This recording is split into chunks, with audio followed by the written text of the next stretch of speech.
Just a week ago, I, a 36-year-old woman, cheated on my husband, a 39-year-old man, with my floor supervisor, a man in his 50s.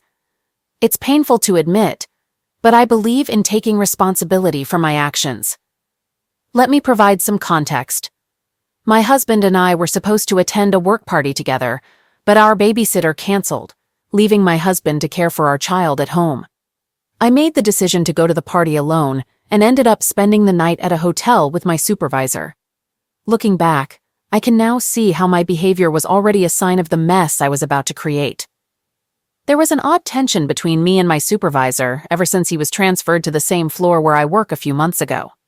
My husband, who works on the floor below, easily picked up on this tension. I reassured my husband that there was nothing to worry about, even though I felt the strange tension myself. I was also deceiving myself, attempting to ignore the growing unease within me. That night, my supervisor swept me off my feet with compliments about my appearance, my choice of attire, and one thing led to another, eventually leading us to a hotel room a few blocks away from the party location. My husband's instincts were not wrong, and I remained there until the early morning. When I returned home, my husband was waiting for me.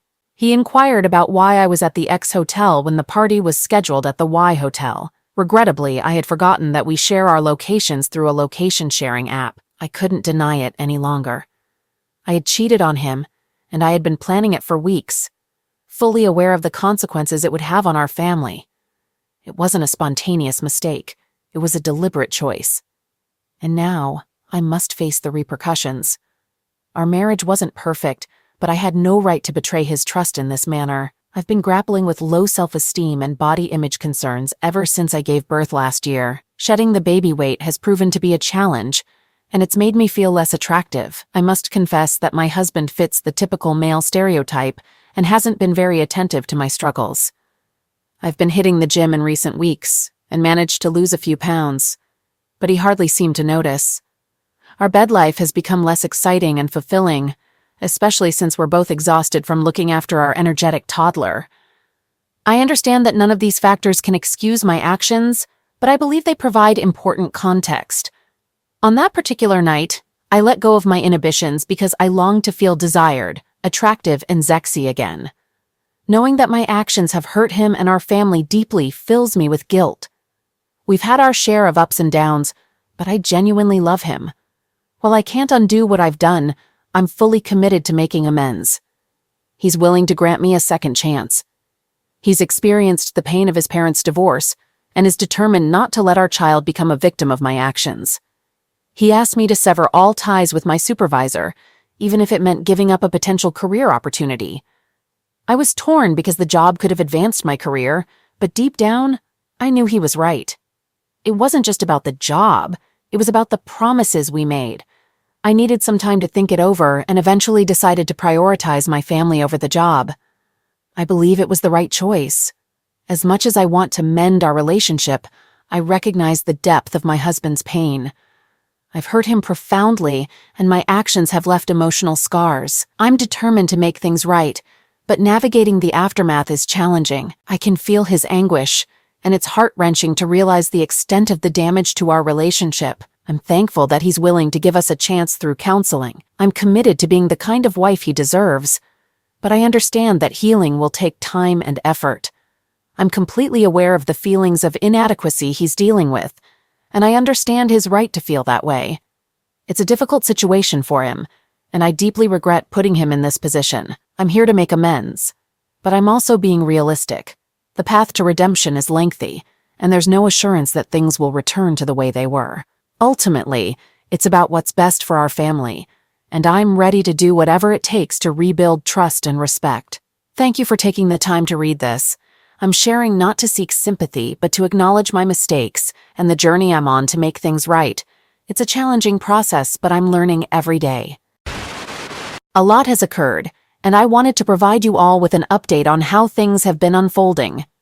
To be honest, the situation has taken an unexpected turn, and I need to share this with you. After my husband and I had that heart-wrenching conversation about my infidelity, I believed we were making progress. We were communicating, attending counseling, and I was genuinely making an effort to demonstrate my remorse. However, things became even more complex. It turns out that my husband went through my call records and discovered that I had been talking to my supervisor for over an hour when I claimed to be at my mother's place. In truth, I was at a mall because I needed privacy for my call. I realize it may sound wrong, but my supervisor was concerned about my professional move to a different floor, and I didn't want my husband to find out about these calls after he explicitly told me not to. So I went to the mall to take the call. This led to me being caught in another lie. I'm still in disbelief that he went through my phone like that. It feels like he doesn't trust me anymore or something. When he confronted me about it, I was taken aback and stumbled through some excuses. However, he wasn't willing to accept it. He packed up our child and left the house. He's currently staying elsewhere, and I'm left here dealing with the mess I've created. Honestly, I've been feeling unheard and neglected ever since he discovered my one-night stand. For the past month, I've been giving him space and tending to his every need, but often he remains distant and emotionally cold. I understand what he's going through, but at times I also need someone to talk to, and my supervisor was there. It's frustrating because I feel like he hasn't even given me a chance. I'm genuinely trying to make amends, and I've been reflecting on my low self-esteem and the issues I've been facing. Doesn't that count for something? I've learned that my husband is staying with his parents, and honestly, I believe he should handle this situation more maturely without resorting to his parents' support as if he were a child. Taking our child with him is unjustifiable. It feels like he's using them against me. I've tried reaching out to him to initiate a conversation, but he's not responding. It's as if he's shutting me out, and I understand I deserve this treatment, but it still hurts. I acknowledge my mistakes, but I just wish we could go back to resolving our problems through communication instead of being in this state. I feel awful about the entire situation. I'm aware that I've deeply hurt him, and the fact that I continued to be dishonest only adds to the pain. Seeing him so upset is challenging, and I wish I had been more transparent from the start. I comprehend why he's so hurt and angry. Trust is delicate, and I've further eroded it. I can't help but ponder my actions and recognize that my attempts to rebuild trust were overshadowed by my lack of honesty. I've come to realize that it's not just about expressing regret, but also about being honest about my actions. I've created a chaotic situation, and I'm ready to face the consequences. Currently, I'm giving my husband the space he requires. It's evident that my behavior has inflicted a great deal of pain, and I want to honor his emotions and boundaries. I hope that with time, we can reach a point of mutual understanding and perhaps find a way to work through this. However, I also understand that it's not entirely within my control. I want to express my gratitude for the support and advice you've provided thus far. It has been enlightening to hear various perspectives, and I am committed to learning from my mistakes and evolving as an individual. I will continue to keep you all informed of the progress. Update. The past few weeks have been extremely tough, and I believe it's crucial to share my struggles with strangers online. Since my husband left with our child, things have taken a more serious turn. Today, he officially served me with divorce papers. The reality of our marriage coming to an end is hitting me hard, and accepting it has been a challenging process. During this period, I haven't had the chance to see our child, which has been one of the most painful aspects of this situation. It's a daily battle knowing I can't be there for him, and I completely understand why my husband is taking this step to protect our child. I hope that with time, I can find a way to rebuild trust and demonstrate that I can be a dependable parent. Furthermore, my family has disowned me. The isolation and loneliness I'm experiencing are overwhelming, and it's a harsh realization of how one mistake can reveal the true colors of those closest to you. As for my supervisor, he's persisted with his advances, but I'm doing my best to maintain a distance. I'm aware of the potential rumors and gossip that could circulate at work, and I want to avoid any further complications. It's crucial for me to uphold my professionalism, especially given the current circumstances. However, I sense that the rumor mill is already in motion. My supervisor has caused tremendous harm to my life, as well as my husband's and child's. I feel like a monster. The path ahead is uncertain, but I'm dedicated to learning from my mistakes and striving for a brighter future.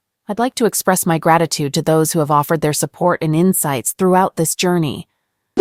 All right, that was a fun story. Now let's move on to another exciting one. Stay tuned and let's dive in. My wife and I are both 38 years old. We tied the knot 18 years ago and have been blessed with two wonderful children, a 17-year-old boy and a 16-year-old girl. Our journey began when we met at the age of 19 through mutual friends, and it was love at first sight. Despite our youth and limited finances, our love for each other helped us navigate life's occasional challenges. At that time, I was employed in customer service for an ISP, while my wife worked as an assistant coordinator in an office. We managed to secure a nice apartment and owned 2 decent cars. A few months after our wedding, my wife became pregnant with our son. Coincidentally, I received a promotion to a supervisory role in my department, which came with a significant salary increase. Consequently, we made the decision for my wife to transition into the role of a stay-at-home mom once our son arrived. 1 year after our son's birth, our daughter entered the world. 3 years down the line, we purchased a lovely 4-bedroom starter home in a family-friendly neighborhood. Despite the demands of parenthood, we always made an effort to keep the flame alive in our love life. I couldn't have been prouder of my family and my career achievements, and it felt like we were living the American dream. Life was truly good. However, everything took a dramatic turn. My world came crashing down when I received a voicemail message at the office one day from a woman, whom I'll refer to as Mrs. Jones, a pseudonym. In her message, she explained that she was the spouse of a former co-worker of my wife, and that she had something crucial to discuss with me regarding them. Since I wasn't acquainted with this co-worker, I had no inkling about the nature of her call. I promptly returned her call, and she began to divulge news that I knew I wouldn't like. Then she revealed that my wife was involved in an affair with her husband. Mrs. Jones explained that she had just uncovered the affair earlier that week, and her husband had confessed. According to her husband, they had engaged in inappropriate conversations and meetings for over a year, but it had only turned physical in the past week. She stumbled upon this by finding an explicit email exchange between her husband and my wife, discussing rendezvous at their house while she was at work. Naturally, I was deeply disturbed by this revelation and initially found it hard to believe. Upon returning home, I was met with my wife in tears, pleading for forgiveness. She was already in full crisis mode, clearly informed by her lover that their secret affair had been exposed, and his wife had spoken to me. Before my arrival, my wife had taken our children to my parents' house, claiming she was planning an impromptu date night to surprise me. We both cried uncontrollably for what felt like hours. I had never felt such anguish in my life, both physically and mentally, and my wife was equally distraught. We stayed up all night, engaged in tearful conversations. I did a lot of shouting, questioning why she would do this to me and our children. Throughout this emotional turmoil, my wife continuously implored me not to leave her, professing her deep love and profound regret. She confirmed the details of the affair as provided by her paramour and vowed that if I granted her another chance, she would demonstrate herself as the best wife in the world and ensure that I never regretted staying with her. I repeatedly informed her that I could never trust or be intimate with her again, and that I desired a divorce. Each time I uttered this, she became hysterical. In the end, I conveyed that I would consider remaining in the marriage only if she agreed to sign a post-nuptial agreement. I had read a story some time ago about a man who had implemented such an agreement with his unfaithful wife. I couldn't help but remember that story and the sympathy I had felt for the man and his children. And now I found myself in his shoes.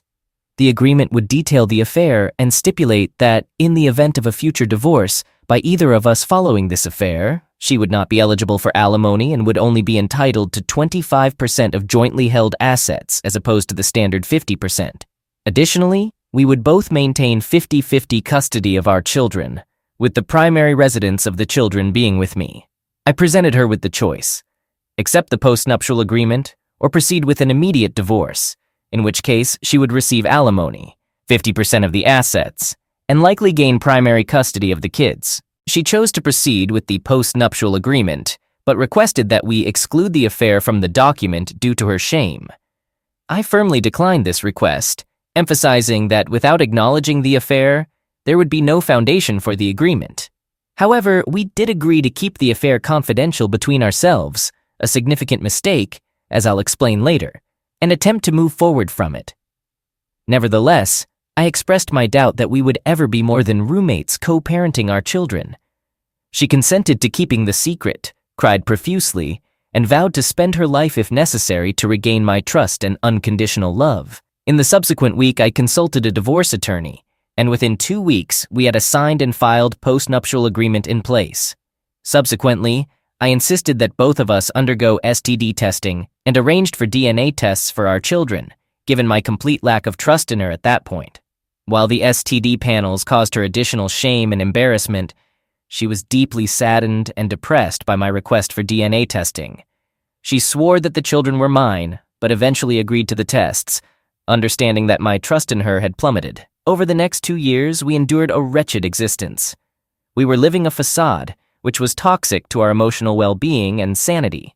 We maintained the pretense with our children, extended family, and friends. My wife kept all her clothing in our master bedroom, and each night, we retired to our bedroom to create the illusion that we were sharing a bed as usual.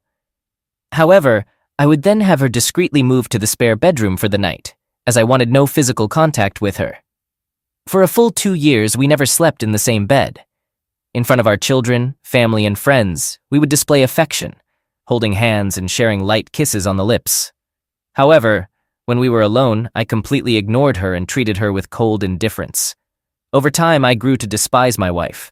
Her presence repelled me, but despite this, she remained relentless in her efforts to win back my love. I, on the other hand, remained emotionally distant and unresponsive. I insisted that she find a part-time job that allowed her to work while our children were at school. Our daily routine involved all of us leaving the house at approximately the same time. After her workday, she would pick up the kids, return home, and prepare dinner. I would arrive home around 6 p.m., and we would have dinner together, clean up, and spend the remainder of the evening engaging with the kids, which included conversations, games, movie nights, and assisting with homework. During the weekends, I took the kids on various outings such as trips to the science center, museums, amusement parks, the zoo, swimming, hikes, and more, leaving my wife at home. We often departed in the morning and didn't return until late afternoon. She desperately desired to join us, but I preferred her not to, so both of us lied to everyone, claiming that this time alone was her mommy break to provide her respite from her weekly responsibilities of cooking and house chores. Reflecting back, this 2-year period was the most challenging time in my life. Our circumstances took a turn one Saturday when our children spent the day with my wife's parents. I found myself in a predicament in the garage while trying to install shelving and bike racks on the wall. Despite my reluctance, I went inside the house and asked my wife for assistance. She was thrilled to help, as this was the first time in over 2 years that I had requested her company for such a task. She had recently taken a bath, exuding the clean scent of shampoo and soap. I could tell she had shaved her legs, and she was dressed in very short shorts and a midriff-bearing t-shirt. It was evident that she had intentionally dressed this way for me, as she consistently dressed provocatively whenever we were alone. Although those instances were infrequent, primarily due to my choices. On previous occasions, I had pretended not to notice her attire. To install the unit, I had to slide beneath the bottom shelf, which was approximately 3.5 feet above the ground, while she stood beside me, securing the shelf against the wall. All I could see was her legs, extending just beyond her belly button, and it undeniably aroused me. I had to guide her to move closer and closer to me to position the shelf correctly, and this led to both of us bursting into laughter, especially when she ended up almost right on top of me. I must confess, those last few inches were quite unnecessary. After successfully mounting the shelf, I emerged from under the bottom shelf, and we were still in stitches from laughter. She remarked, "That was fun," and without saying a word, I slowly placed my drill on the shelf, then seized her and shared a kiss. She smiled, and I took her hand, leading her up to our bedroom, where we spent the entire afternoon and evening making love, conversing, cuddling, and showering together. It marked the most incredible session we'd ever had, and one of the most unforgettable days of my life. This day marked the beginning of our second marriage, and it has been 11 years filled with love, happiness, and bliss since that moment. I couldn't have asked for a better wife and mother. Immediately following the affair, I used to obsessively think about it every waking minute, but now I can go months without it crossing my mind. We haven't discussed the affair in years, and I stopped bringing it up to her since that magical Saturday, as I felt we had left that dark time behind us. We had the perfect married life, until... Update: the return of Mrs. Tones. Once again, my world was turned upside down earlier today. It's Saturday morning on September 3rd, 2022, and I was shopping at a large home improvement store. A woman approached me and mentioned my name. I confirmed it, and she proceeded to introduce herself with her first and last name. Her face and name didn't ring a bell, but her voice sounded vaguely familiar, though I couldn't quite place it. Then she added, "You might remember me by my former last name, Jones." And instantly, I recognized her, even though we had never met in person and had only spoken on the phone that one time. I was taken aback, as I had always assumed she and her husband were around our age. However, she appeared to be much older, possibly in her late 50s. Mrs. Jones mentioned that she recognized me from some of my online photos and inquired about how things had turned out for me. I shared that my wife and I had reconciled and had been happily married ever since. Her facial expression showed surprise. Feeling awkward, the only response I could muster was, "I'm so sorry for my wife's actions." She replied, "Don't apologize, we were married to two demons." Then she proceeded to reveal details that would forever alter my life. She remarked, "You're obviously a much bigger person than me," and continued, "Once I found out he had been having an affair with her every Wednesday morning for 16 months, in our own bed, there was no way I was staying with him." She went on to share, "That man cheated on me on Valentine's Day, my birthday, Christmas Eve, and our anniversary, and then came home to be with me." I was, of course, stunned by this information, but chose to listen. She added, "Karma is a real force, though, as his life has been nothing but turmoil since our divorce." Mrs. Jones revealed that her ex-husband was terminated from his job for conducting the affair during work hours, which she had reported. Following his firing, it was discovered that he, a vice president of sales, had been engaging in commission fraud for over 5 years, submitting false sales data. The company pressed criminal and civil charges against him and sued for restitution totaling over $240,000. Criminal charges were dropped after he promptly paid the requested restitution. The settlement and legal fees depleted a substantial portion of his divorce settlement. She explained that he had relocated to the Orlando, Florida area in an attempt to make a fresh start, but ended up declaring bankruptcy. Mrs. Jones revealed that he had suffered a severe heart attack the previous year, resulting in significant damage to his heart. Consequently, he now had limited mobility, dealt with leg swelling, relied on a cane to walk, and was compelled to retire at the age of 66. He had recently turned 68, which was a 30-year age gap compared to my wife. She commented, "Now he's an isolated, financially struggling elderly man with 2 children who despise him." She emphasized that she had never harbored ill will toward him and had always encouraged their children to maintain a healthy relationship with their father, but unfortunately, they couldn't stand him. Lastly, she mentioned that she had remarried 8 years ago and was currently happier than ever before in her life. We exchanged phone numbers, and she offered to provide me with details about the affair or copies of the emails if I ever wanted them. I expressed my gratitude, wished her well, and we parted ways. By that point, I felt emotionally numb, realizing that my wife had blatantly deceived me. Our entire second marriage had been constructed on a lie. It wasn't a brief affair. Instead, she had led a completely separate life with this individual for 16 months, engaging in intimate relations on days when our parents were looking after our children so she could claim to be busy with household chores and shopping. Rather than feeling sad, I was overwhelmed with disgust, rage, and anger, emotions I had never experienced to such an extent before. This heightened anger deeply concerned me, and I knew I couldn't return home at that moment, uncertain if I could control myself. Instead, I texted my wife, explaining that I would be doing additional shopping and grabbing something from a fast food drive-thru, indicating that I wouldn't be home for lunch. I spent the following 4 hours devising a plan on how to address my wife, outlining the steps I would take, and shared my story here to gather feedback. During this time, my wife reached out to me through phone calls and text messages, simply checking in. I informed her that I was just doing a little shopping and that I'd surprise her when I got home.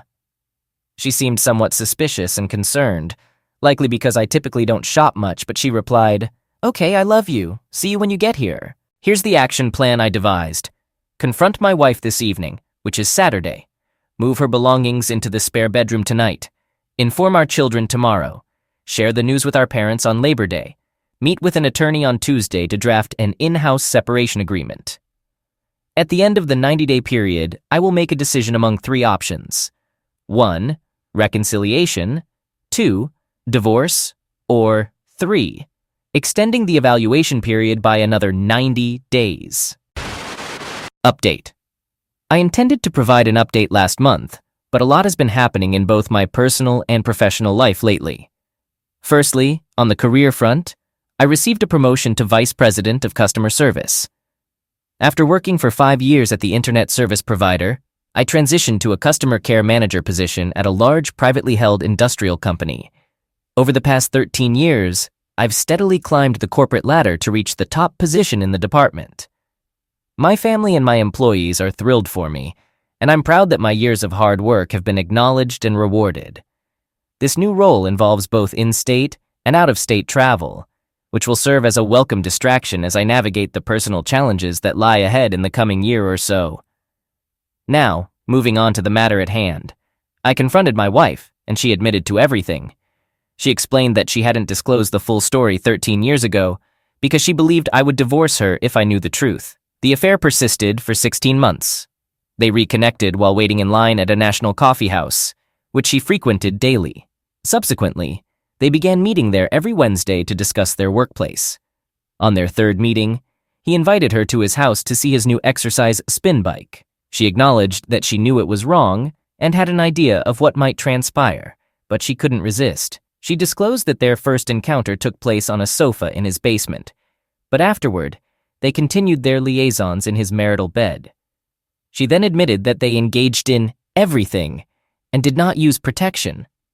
Regrettably, I asked for this detail, and my emotional state was shattered beyond repair at this point.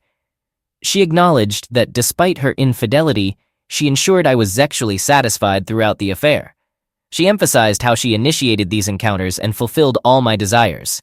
I responded by expressing how this made the situation even more repugnant and distressing. I went on to suggest that she might have or still has an underlying mental illness, as a mentally sound person wouldn't engage in such cruelty towards their spouse and family. She concurred and wept, confessing that she desperately wanted to end the affair, but couldn't bring herself to do it until it was discovered, which she claimed brought her back to her senses. She asserted that she had only ever loved me and had absolutely no emotional attachment to him. I countered by stating that such a claim was completely unbelievable because it's impossible to engage in a 16-month-long affair without developing strong feelings for the other person. She maintained her denial, crying throughout our conversation, pleading for my forgiveness, and asking me to focus on the wonderful life we've built over the past 11 years. She added, "I always made sure I was a great wife and mom even when I was having the affair." I questioned the seriousness of her statement, leaving her puzzled.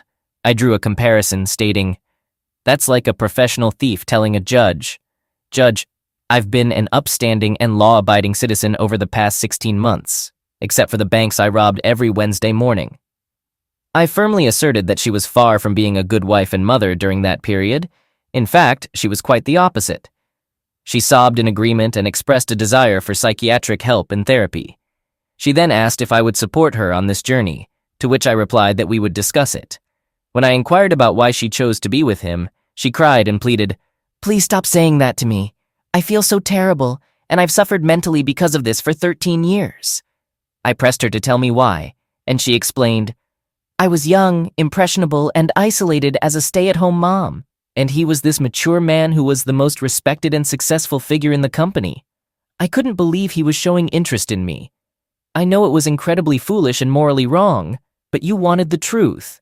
Hearing this was like a gut punch, but I thanked her for her honesty. I then confronted her, saying, "You realize you played a role in breaking up a home?" She looked at me with a sorrowful, puzzled expression.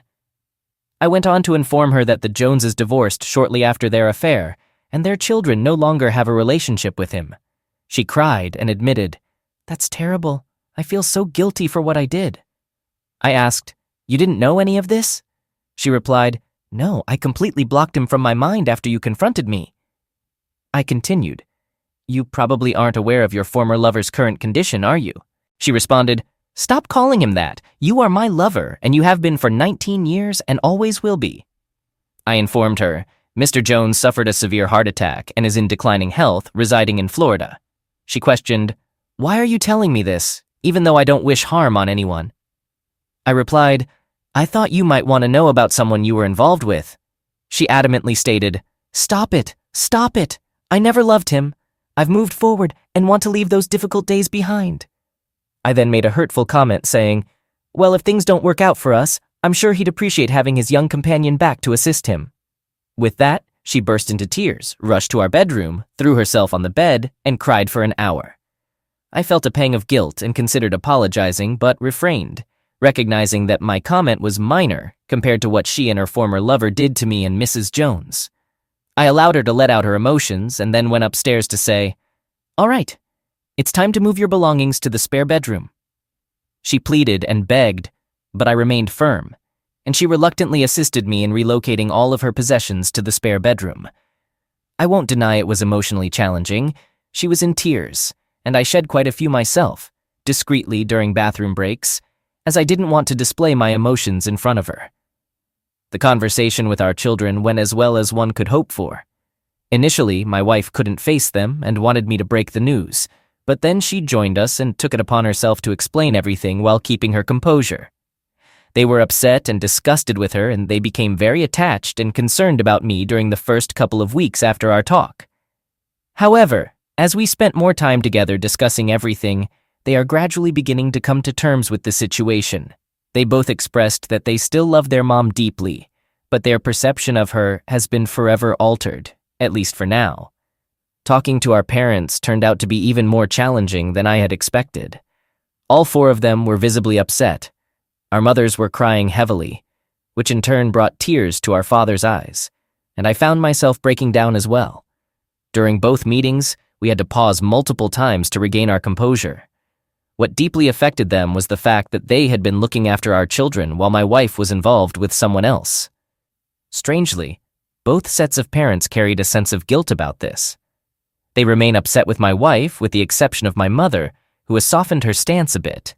However, our fathers are utterly disgusted with her and refuse to speak to her, despite these events happening 13 years ago. Our legal separation agreement is now signed and in effect. We both decided to continue living in our house. My wife pleaded with me not to go through with it, but I explained that it was necessary. Things have been relatively calm at home. We communicate daily, and our interactions with our kids are gradually returning to normal, although there is no intimacy between us. I have absolutely no desire for her while she's desperate for my affection, but I remain emotionally detached. As outlined in my plan, I am committed to giving this 90-day period to make a decision. Either 1, proceed with a divorce, 2, attempt reconciliation, or 3, extend the separation for more time. This may be my final update, but I might return to share what decision we make. It seems that the feedback is divided evenly between divorce and reconciliation. I want to express my gratitude to everyone here for listening and responding to my story. You may not realize how much your feedback has helped me navigate through this.